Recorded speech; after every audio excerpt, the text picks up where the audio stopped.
আসসালামু আলাইকুম প্রিয় বিনিয়োগকারী ভাই ও বোনেরা। আজ আমি একটা লিস্ট করছি 14ই জুন।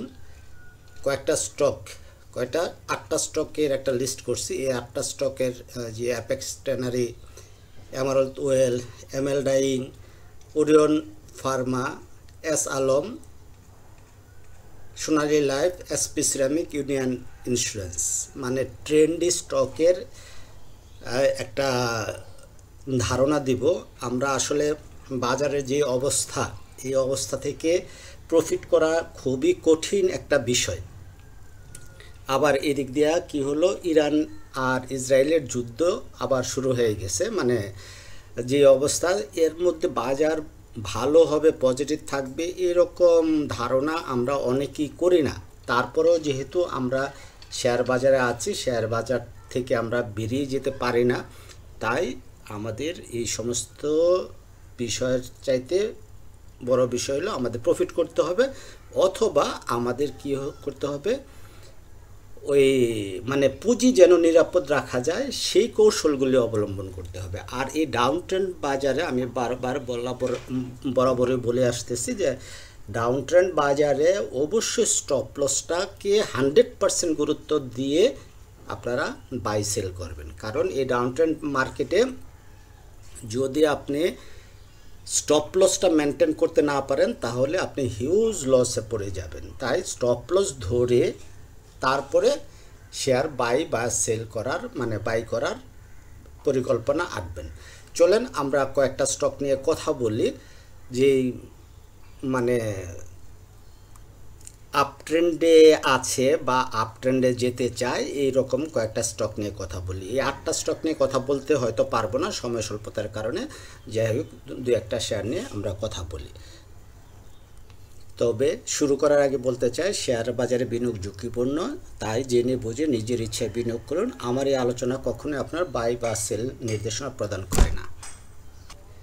প্রথমেই আমরা এস আলম নিয়ে কথা বলবো। এস আলমের ব্যাপারটা আমরা জানি, এস আলম একটা আপট্রেন্ডের শেয়ার, যা আপট্রেন্ডটা কন্টিনিউ করতেছে। ঠিক আছে, আমরা যদি দেখি, এইটা হলো আমাদের MA 200-এর মানে মুভিং অ্যাভারেজ 200 লাইন। হ্যাঁ, তাহলে এখানে 200-এ সে টাচ করে সে উঠে গেছে, তার মানে এটা আমরা একটা আপট্রেন্ডের শেয়ার ধরতে পারি।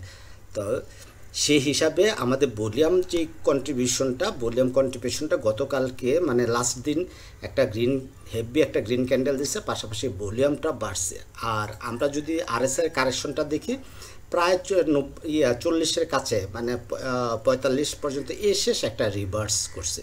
সেই হিসাবে আমরা এই এস আলমটাকে টপ প্রায়োরিটি ধরে আমরা ট্রেড প্ল্যান করতে পারি। পাশাপাশি আমরা যদি দেখি, গতকালকে বা আজকের যে ভিডিওতে আমরা বলছিলাম, এটা হলো ADX লাইন। ADX লাইন আমাদের কি বলতেছে, তার যে কারেকশনটা প্রায় শেষ। এখন এখান থেকে একটা আপ ট্রেন্ড সে যেতে পারে, যাওয়ার একটা সমূহ চান্স আছে।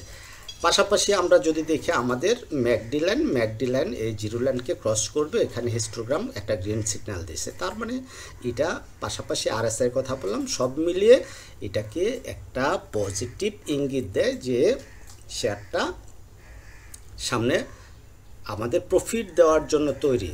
আবারও বলি যে তার যে ব্যাপারগুলির কথা বলছি, যে শুধু এটা দেখলে হবে না, আমাদের বিশ্ব রাজনৈতিক অবস্থা পরিস্থিতি এই ব্যাপারগুলিও মাথায় রাখতে হবে। যেটা আমাদের বাজার কি করে, মানে যে কোনো নিউজই, যত কোনো খারাপ নিউজই মার্কেট পড়ে যায়। সেই হিসাবে দেখা গেলো আমরা যে জায়গাতেই আমরা বাই করি না কেন, আমাদের স্টপ লস আমাদের 19 টাকা ধরতে হবে। 19 টাকার নিচে নেমে গেলে এই শেয়ারে আর থাকা যাবে না। ঠিক আছে, তাহলে 19 টাকা স্টপ লস ধরে আমরা শেয়ারটা বাই করব। আমাদের পজিটিভ দিক যে MA 20-র উপরে প্রাইস আছে, আমাদের পি বোর্ডের উপরে প্রাইস আছে, তাহলে আমরা এই শেয়ারটাকে ট্রেড প্ল্যান এভাবে করব, 19 টাকা স্টপ লস ধরে আমরা বাই করব।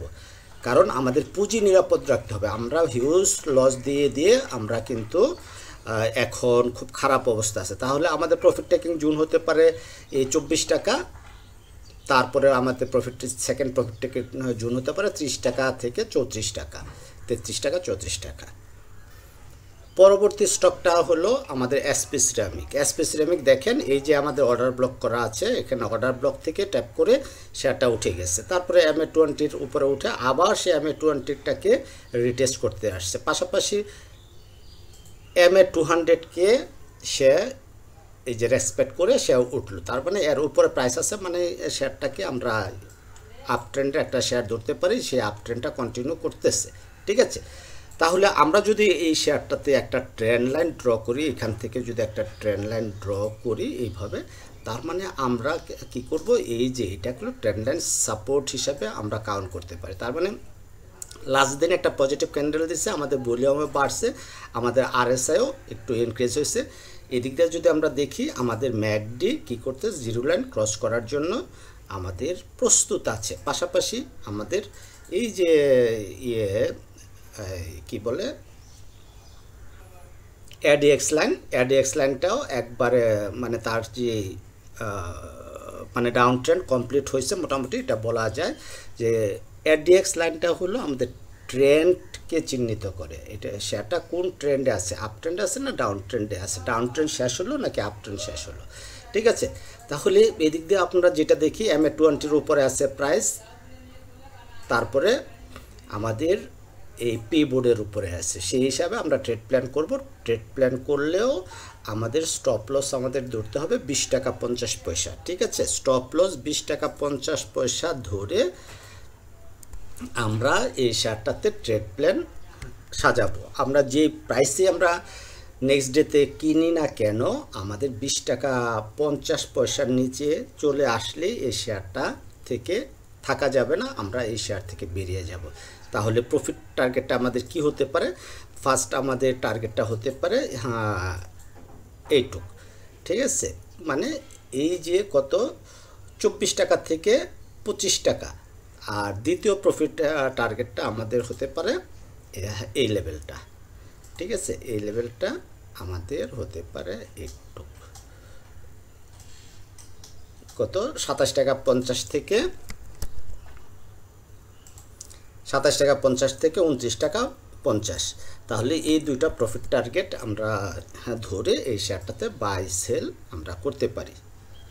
আমাদের তৃতীয় স্টকটা হলো ML ডাইং। দেখেন 4 দিন ধরে হিউজ তার ভলিউম হচ্ছে, তাহলে এদিক দিয়ে আবার MA20 উপরে আছে, পি বোর্ডের উপরে আছে, তার মানে এই শেয়ারটাতে একটা ট্রেড প্ল্যান করা যায়। বাট করা গেলেও একটা ঝামেলা আছে, ঝামেলাটা কি, এই MA200 এইখানে সে বাধা পাবে, এই 9 টাকা 70 বা 9 টাকা 80 বা 9 টাকা 90 এইটুক পর্যন্ত শেয়ারটা আপাতত আমার দৃষ্টিতে যাবে, যাওয়ার পরে সে কিন্তু সে কারেকশনে চলে আসবে। সেই জন্য আমরা এই শেয়ারটাতে ট্রেড প্ল্যান করব এরকম, সে যেতে চাইতেছে যাক, যাওয়ার পরে শেয়ারটা যখন আবার এই লেভেলে আসবে বা এই লেভেলে আসবে কত 8 টাকা 50 60 বা 40 এই লেভেলে আসবে, তখন আমরা এই শেয়ারটাতে ট্রেড নেব। তার মানে এই শেয়ারটা সব কিছু ঠিক আছে, সব ভালো আছে। আমরা যদি দেখি আমাদের এই যে RSI সে উঠে যাচ্ছে, আমাদের ম্যাকডি সে হিস্টোগ্রামগুলি প্রতিদিন বাড়ছে, সব কিছু আমাদের ঠিক আছে। আমাদের এই যে অন ব্যালেন্স ভলিউমও বৃদ্ধি পাচ্ছে, তারপরে এই যে আমাদের কারেকশন শেষ করে সে ADX দিয়ে বোঝাচ্ছে সে একটা র্যালি করার জন্য প্রস্তুত আছে। তাহলে কিন্তু আমাদের কি হয়, অনেক বড় রিস্ক হয়ে যায়। আমরা যদি আগামীকালকে খুলবে, যদি আমরা এই জায়গায় ট্রেড নেই, তাহলে আমাদের স্টপ লসটা কত বড় হয়, 13-14% স্টপ লস হয়ে যায়। সেই কারণে এত বড় আমরা রিস্ক নেব না, আমাদের রিস্ক রিওয়ার্ড রেশিও মিনিমাম 1:2 থাকতে হবে। যেহেতু আমরা বলতে চাচ্ছি যে 9 টাকা 70 থেকে এই 9 টাকা 90 মধ্যে থেকে শেয়ারটা আবার নিচে আসবে, তার মানে কারেকশন যখন কমপ্লিট করে আবার তখন উঠবে, তখন আমরা এই শেয়ারটাতে এন্ট্রি নেব ইনশাল্লাহ। আমরা আমাদের 8টি স্টকের এইটা হলো আমাদের চতুর্থ স্টক, এবং আজকের মতো এই ওরিয়ন ফার্মা দিয়েই শেষ করব। বাকি 4টি স্টক নিয়ে আবার নতুন কোনো ভিডিওতে আজকে রাতে অথবা কালকে ট্রেড শেষে আপনাদের একটা আইডিয়া দেব। তো দেখেন ওরিয়ন ফার্মাটা 2020 সালের মেবি এটা তার লো ছিল, 25 টাকা 20 পয়সা, সে এখানে কিন্তু সাপোর্ট নিয়ে সে উঠে যাচ্ছে এবং আমাদের MA20 আমাদের পিপুট তার উপরে আছে প্রাইস। তাহলে কি হতে পারে, এটা একটা গত দিনে লাস্ট দিনে একটা ভালো ভলিউম হয়েছে, তো সেই ভলিউম হিসেবে শেয়ারটা আগামী দিন সে বাড়বে এর কোনো নিশ্চয়তা পাওয়া যাচ্ছে না, কারণ এটা একটা ডাউন ট্রেন্ডের শেয়ার। তাই এই ডাউন ট্রেন্ডের শেয়ারটাতে আপনাকে একটু কম দামেই আপনাকে কিনতে হবে, ঠিক আছে? কম দামে কেনার জন্য আপনাকে অপেক্ষা করতে হবে। এখন আগামীকাল কি হতে পারে, শেয়ারটা এখান থেকে ব্রেকআউট দিয়ে দিতে পারে। ব্রেকআউট বলতে দেখেন RSI কিন্তু 57.74 মানে 60-এর উপরে চলে যেতে পারে। আর এইটা হলো আমাদের মাদার ক্যান্ডেল যদি ধরি, এটার হাই আছে 28 টাকা আর ক্লোজ দিছে আমাদের 27 টাকা 90 পয়সা। এই 28 টাকার উপরে বা এইটুক আমাদের 28 টাকা 70 পয়সা 80 পয়সা আমাদের একটা 28 টাকা 80 পয়সা, এইটা আমাদের একটা জোন। তো এই 28 টাকা 80 পয়সার উপরে এবং এই ভলিউম নিয়ে যদি সে ক্লোজ দিতে পারে তাহলে আমরা নতুন করে বাই করব। রিমেম্বার, আমি যেই কথাগুলি বলি এইগুলি যদি আপনারা মনোযোগ সহকারে শোনেন তাহলে আপনারা বড় ধরনের প্রফিট না করলেও আপনার পোর্টফোলিও নিরাপদ থাকবে। আপনার পোর্টফোলিও নিরাপদ রাখার জন্যই এত কষ্ট। তাহলে আমি কি বলছি যে 28 টাকা 80 পয়সার উপরে যদি আগামীকালকে ক্লোজিং দিতে পারে, এই 28 টাকা 80 পয়সা আমি মার্ক করে দিলাম। ইভেন মানে সাথে যদি ভলিউমটা এই যে ভলিউমটা যে লাস্ট দিনের ভলিউমের উপরে ভলিউম থাকে তাহলেই শুধুমাত্র আপনি এই শেয়ারটাতে এন্ট্রি নেবেন। আর যদি এটা না হয় তাহলে শেয়ারটা কি করতে পারে, এখান থেকে সে উঠলো, উঠে এখানে আবার সে রিটেস্ট করলো, করে সে এইটুক পর্যন্ত বা সর্বোচ্চ 29 টাকা 20 পয়সা পর্যন্ত যে শেয়ারটা কিন্তু আবার কারেকশনে আসবে। কারেকশনে আসলে তখন আমরা এই 27 টাকার নিচে যখন পাবো তখন আমরা ট্রেড প্ল্যান করব। আর তখন যদি আমরা ট্রেড প্ল্যান করতে পারি ওই 27 টাকার নিচে, তাহলে কিন্তু আমরা শেয়ারটা থেকে 33 টাকা থেকে 35 টাকা পর্যন্ত আমরা কিন্তু এই শেয়ারটাতে প্রফিট নিতে পারবো। তাহলে আমাদের হিসাব হলো আমরা আগামীকালকে অবজার্ভ করব, অবজার্ভ করে যদি আমাদের সব কিছু ব্যাটে বলে মিলে যায় তাহলেই শুধু আমরা এন্ট্রি নেব, আদারওয়াইজ আমরা অপেক্ষা করব। শেষ করার আগে বলতে চাই এই অ্যাপেক্স ট্যানারি, এমারাল্ড ওয়েল, এই অ্যাপেক্স ট্যানারি, এমারাল্ড ওয়েল, তারপরে হলো এই সোনালী লাইফ যেটা আলোচনা করি না, ইউনিয়ন ইন্স্যুরেন্স, এই 4টা শেয়ারও অনেক ভালো করার যথেষ্ট সম্ভাবনা আছে আমার অ্যানালাইসিস মতে। তাই কি করবেন আপনারা এইগুলির দিকেও ফোকাস রাখবেন। আমার সম্ভব হলে আমি একটা আপডেট দিব, আর সম্ভব না হলে কালকে দেখে আপনারা আপনাদের মতো ডিসিশন নেবেন। তো শেষ করার আগে বলতে চাই যারা আমার ভিডিও নিয়মিত দেখেন তারা অবশ্যই নিয়মিত লাইক দিবেন, কমেন্ট করবেন, সাথে থাকবেন। আর যারা এখনও সাবস্ক্রাইব করেন নাই আমার চ্যানেলটা সাবস্ক্রাইব করে নেবেন প্লিজ। ধন্যবাদ, ভালো থাকবেন, আসসালামু আলাইকুম।